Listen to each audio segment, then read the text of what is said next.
గౌడ్ గారు మీ దగ్గరికి నేను మీకు మళ్ళీ అవకాశం ఇస్తాను. ఇక మోహన్ గారు ఏదైతే రాజీవ్ గాంధీ తెచ్చినటువంటి ఈ ఫిరాయింపుల చట్టాన్ని తుంగలో తొక్కుతూ మీ పార్టీ వాళ్ళే ఈ యొక్క ఫిరాయింపులను ప్రోత్సహిస్తున్నారు, ఎన్నికల ముందు కూడా మీరు ఎవరిని కూడా తీసుకోమని చెప్పి ఇప్పుడు ఎందుకు ప్రోత్సహిస్తున్నారు అంటూ వెంకటరెడ్డి గారు అయితే ఒక ప్రశ్న అయితే మీకు వేసినట్టుగా, అలాగే పవన్ గౌడ్ గారు కూడా ఇటు బీజేపీ ప్లస్ ఇటు కాంగ్రెస్ అబద్ధపు ప్రచారాలు చేసి ఈ విధంగా చేస్తున్నారు, రాజ్యాంగ విరుద్ధంగానైతే ఈ యొక్క ఫిరాయింపులు చేశారన్నట్టు కూడా మీకు ప్రశ్న వేశారు. దీని గురించి మీరు ఏ విధంగా స్పందిస్తారు?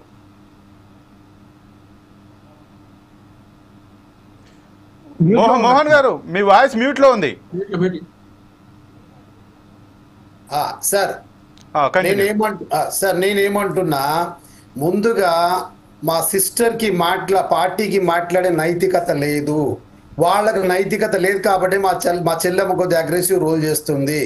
2 పర్యాయాలు కూడా అవసరం లేకున్నా 12-24 మందిని టీడీపీ మొత్తం కొలాప్స్, కాంగ్రెస్ మొత్తం కొలాప్స్ చేసినటువంటి ఘన చరిత్ర భారతీయ రాష్ట్ర సమితిది. సార్ అది అక్కడ పక్కన పెడదాం. ఇప్పుడు సోదరుడు అన్నట్టుగా నేను ఒక విషయం చెప్తాను. ఇంకోటి, సోదరుమణికి ఏం చేసిరు ఘనత తెలంగాణ కంటే మిత్రమా, 2014లో తెలంగాణ సమాజము, యావత్ తెలంగాణ సమాజం నమ్మి కేసీఆర్ గారి కుటుంబానికి తెలంగాణ అప్పచెప్తే కేవలం చెట్టు పేరు చెప్పి కాయలు అమ్ముకున్నట్టు ఉద్యమ పేరు పెట్టి తెలంగాణ వచ్చినందుకు లక్షల కోట్ల రూపాయలు దిగమింగి ఆ బర్రెజన్ గాని ఉంటుంది, ఆ జనగలాగా తెలంగాణ సమాజం రక్తం తాగి 100 కోట్లకు ఎదిగిపోయి మాట్లాడానమ్మా. పవన్ గౌడ్ గారు మోహన్ గారిని మాట్లాడివ్వండి. పవన్ గారు మోహన్ గారిని మాట్లాడివ్వండి. మీకు అవకాశం ఇస్తాను. ఎంతసేపు నీది వినం, మాది కూడా వినాలా? కంటిన్యూ మోహన్ గారు, కంటిన్యూ. పవన్ గారు మోహన్ గారిని మాట్లాడివ్వండి. పవన్ గారు మోహన్ గారిని మాట్లాడివ్వండి, మీకు అవకాశం ఇస్తాను. మీరు వినే సాహసం తెచ్చుకోండి, వినే ధైర్యం తెచ్చుకోండి. ఇంకా మాటలు చెప్తా వాళ్ళ గురించి. లక్షల కోట్లు తెలంగాణ సొమ్మును దోచుకొని తెలంగాణ ఆశయాలన్నీ మట్టిన పెట్టి బొందబెట్టేసి కేవలం ఒక కల్వకుట్ల కుటుంబమే బాగుపడింది. చిన్న ఉదాహరణ ఇస్తా దీనికి. ఈ రోజు భారతీయ జనతా పార్టీ, భారతీయ కాంగ్రెస్ పార్టీ కానీ, అరే వినమ్మా, వినే ఓపిక తెచ్చుకో.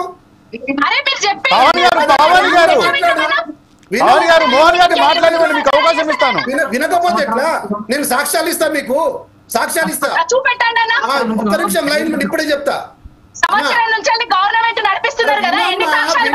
పవన్ గారు మోహన్ గారిని మాట్లాడివ్వండి, మీకు అవకాశం ఇస్తాను. మీరు సమాధానం ఇస్తారు. మాట్లాడేటప్పుడు వినే ఓపిక తెచ్చుకోండి. మోహన్ గారు కంటిన్యూ. మోహన్ గారు కంటిన్యూ.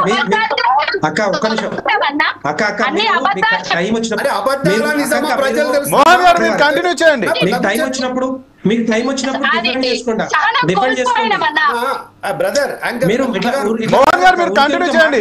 కంటిన్యూ చేయండి. ముందుకు పోదు. మోహన్ గారు కంటిన్యూ. మీకు టైం వచ్చినప్పుడు మీరు డిఫెండ్ చేసుకోండి. ఎవరితో మీ అభిప్రాయం చెప్పండి. ఎవరి అభిప్రాయం వాళ్ళు చెప్పుకుంటారు కదా, డిఫెండ్ చేసుకోండి ఆ టైంలో. మోహన్ గారు నేనేమంటున్నా, ఇది ఒక మంచి చర్చ తీసుకోవచ్చు. ఇది ఒక లఘు చర్చ, ప్రజలకు పోవాలంటున్నా. నేను ఇప్పుడు నా వర్షన్ నేను నింపిస్తా, తర్వాత సిస్టర్ వర్షన్ నింపిమని తప్పలేదు. ఓకే, నేనేమంటున్నా, ఈ రోజు ప్రతి ఒక్క వాళ్ళ పార్టీ అకౌంట్లు చూడండి అన్న. 10 సంవత్సరాలు పుట్టిన పార్టీ అకౌంట్లు ఎన్ని పైసలు ఉన్నాయి, దేశ స్వాతంత్రం ముందు నుంచి పార్టీ అకౌంట్లు ఎన్ని ఉన్నాయి, భారతీయ జనతా పార్టీ అకౌంట్లు ఎన్ని ఉన్నాయి. అంటే ఒక జాతీయ పార్టీల కంటే 10 అంతులు ఎక్కువ రీజనల్ పార్టీకి పైసలు ఎక్కడియనా, అన్ని వేల లక్షల కోట్లు ఎక్కడిలకు, వీళ్ళ అకౌంట్లలో ఎక్కడి డిపాజిట్లు ఎఫ్డీలు. ఇది చిన్న ఉదాహరణ ఇస్తున్నా మీకు. అట్లాగే వీరు గడిచిన 10 సంవత్సరాలు కూడా కేవలం వీళ్ళ ఆధిపత్యం ఏంటంటే ఒక ఫ్యూడలిజం వ్యవస్థను పెంచి పోషించి ఎవరు మాట్లాడితే వాళ్ళ జైళ్ళలో పెట్టడము, ఉద్యమకారులను జైల్లో పెట్టడము, ప్రజా సంఘాలను జైల్లో పెట్టడము, ఆఖరికి ఇందిరాబాద్ ధర్నా చౌక తీసేయడము. ఇంకొక మాట చెప్పి నేను ముగిస్తా సోదరి, మనం చెప్పాలా, తెలంగాణ మీద ఇంత మోజు, తెలంగాణని ఎగిరెగిరి చెట్టు పేరు చెప్పి కాయలనుకున్న భారతీయ రాష్ట్ర సమితి పార్టీ వాళ్ళు 10 సంవత్సరాలు గడిచినా కనీసం తెలంగాణ తల్లిని ఎక్కడ పెట్టలేకపోయినారు. అట్లాగే తెలంగాణ జాతీయ గీతం ఎక్కడ వాటిలో పెట్టలేదు.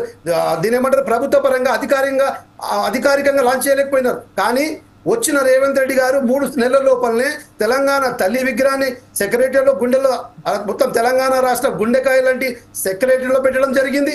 అదే మాదిరిగా తెలంగాణ జాతీయ గీతం ఏదైతే మా అందశ్రీ గారు పాడిన జాతీయ గీతంగా అసెంబ్లీలో ప్రకటించడం జరిగింది. అదేవిధంగా ఆ రోజు ఉద్యమకారులు, ఆ రోజు ఉన్నటువంటి ప్రజా సంఘాలు, ఆ రోజు ఉన్నటువంటి విద్యార్థులు వాళ్ళందరికీ కూడా గౌరవించుకున్నాము. వాళ్ళకి ఇచ్చినటువంటి ఏమేమి ఇవ్వాలో వాళ్ళకి ఇచ్చి గౌరవించి, అంతేకాకుండా నోటిఫికేషన్ ఇచ్చినాం. దాదాపు 58,000 చిల్లర నోటిఫికేషన్ ఇచ్చినాం. సంవత్సర కాలంలో ఇంత అద్భుతంగా పాలిస్తే 10 సంవత్సరాల కాలంలో ఉద్యమకారులను విస్మరించారు, 10 సంవత్సరాల కాలంలో విద్యార్థులను విస్మరించారు, 10 సంవత్సరాలు అన్ని వర్గాలను విస్మరించి ధరణి పోటాన్ని తీసుకొచ్చన్నా. ఇదైతే నిజం చెప్తున్నా. తెలంగాణ రాష్ట్రంలో ఉన్నటువంటి భూములన్నిటినీ, ఉదాహరణకు నాకు 10 ఎకరాల స్థలం మంచి ప్రైమ్ ఏరియాలో ఉంటే ఆ ల్యాండ్ ధరణి పోర్టులో ప్రొబిటెడ్ అని పెట్టేసినారు. మళ్ళీ నేను తిరిగి పోతే మీలాంటి మిత్రులు అరే కేటీఆర్ దగ్గరికి వెళ్ళండి అంటే, మీరు అక్కడికి వెళ్ళే వరకు సార్ నా భూమి ప్రొబిటెడ్లో పెట్టినారు ఎందుకు సార్ అంటే, అది సీలింగ్ అసైన్మెంట్ అని చెప్పడం, లావణ్య పట్ట అని చెప్పడం. తర్వాత సెటిల్మెంట్ అయినాక 5 ఎకరాలు ఆయనకి ఇస్తే నెక్స్ట్ డే ధరణి పోర్టులో తీసేసి క్లియర్ టైటిల్ అని. ఈ రకంగా ల్యాండ్ల మీద లక్షల వేల కోట్లండి. అందుకే ప్రభుత్వం కాంగ్రెస్ వచ్చినాక బిచ్చలవిడి డబ్బు ఉంది కాబట్టి ప్రభుత్వాన్ని ఏ రకంగా మనం ఇబ్బంది పెట్టాలి, ప్రభుత్వాన్ని పడేయాలి, ఎమ్మెల్యేలను కొనాలి. రైట్ మోహన్ గారు, రైట్. ఇక మస్తాన్ గారు, ఏదైతే ఇప్పుడు ఈ ప్రముఖ పార్టీలు కావచ్చు, వాళ్ళు చేశారని మేము, వీళ్ళు చేశామని మేము అంటూ కూడా వాళ్ళు ఒకరి మీద ఒకరు నిందలేసుకుంటున్నారు. కానీ ఈ పార్టీ ఫిరాయింపులు ఏ మేరకు కరెక్ట్ అంటారు? ఒకవేళ ఈ యొక్క పార్టీ ఈ యొక్క ఫిరాయింపులపైన స్పీకర్ ఇంత జాప్యం చేయడానికి, నిర్ణయం తీసుకోవడానికి అసలు అది ప్రజాస్వామ్య బద్దమైన, దీన్ని మనం ఏ విధంగా చూడొచ్చు? సార్, ఇప్పుడు పార్టీ ఫిరాయింపుల చట్టం 1984లో తీసుకొచ్చిన లక్ష్యం గొప్పది.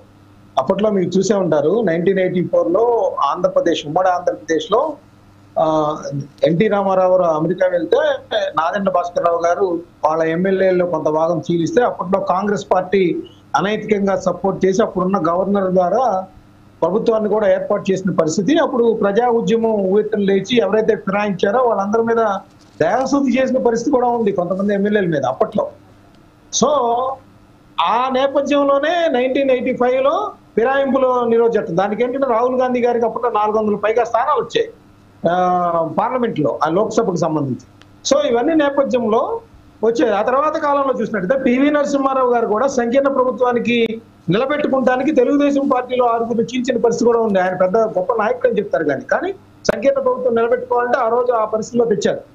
అయితే ఇక్కడ వాజ్పేయి గారిని అయితే ఒక విషయంలో అభినందించాలి. ఆయనకి ఎప్పుడైతే మద్దతు లేదని తెలిసిందో ఆయన రాజీనామా చేసి ఎన్నికలకు వెళ్ళారు. కానీ మళ్ళీ చీల్చి, ప్రధానమంత్రి హోదాలో చీల్చి మళ్ళీ పార్లమెంట్ సభ్యుల్ని, లోక్సభ సభ్యుల్ని తీర్చుకోవాలని ఒక ఆదర్శంగా నిలిచిన వ్యక్తి కూడా వాజ్పేయి గారిని కూడా ఇక్కడ చెప్పుకోవాలి.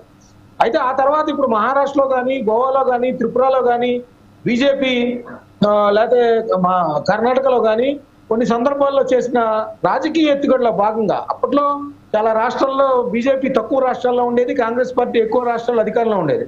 సో అక్కడ ఫిరాయింపుల్ని ప్రోత్సహించిన పరిస్థితి బీజేపీ కూడా ఉంది, కాంగ్రెస్ కూడా ఏమి తక్కువ తినలేదు. నేననేది అదే, ఇక్కడ ఆ రోజు కేసీఆర్ గారు మెజారిటీ ఇచ్చినా కూడా చేసింది తప్పే. ఈ రోజు కాంగ్రెస్ పార్టీ లో బీఆర్ఎస్ వాళ్ళందరూ కూడా చేయడం 100% తప్పు.